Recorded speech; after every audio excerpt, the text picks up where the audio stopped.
Ден по лидерската средба, координаторите на пратеничките групи, иако начално ги приближиле ставовите, сепак не постигнале конкретен договор околу законот за прекршоци, за кој е неопходно двотретинско мнозинство.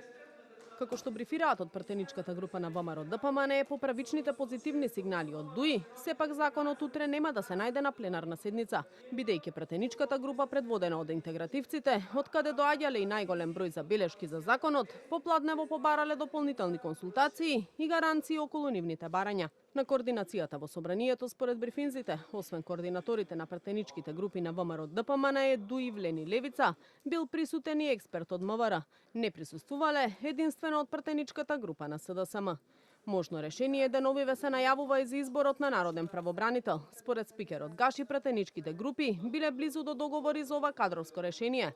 Откако на вчерашната лидерска средба произлезе предлог идниот народен правобранител да биде од ромска националност. Координаторите во собрание и ќе почнат со работа да ги усогласат законите за кои се договориле да ги донесеме што побрзо. Околу народниот правобранител? Исто така, да. Можно е денеска, утре да имаме решение. Тоа ќе произлезе од средбата на координаторите.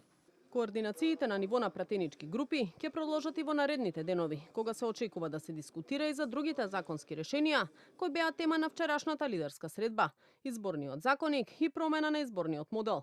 Во однос на техничката влада, скоро известно е дека таа ќе биде укината, откако на тоа се согласиле сите присутни на лидерската средба.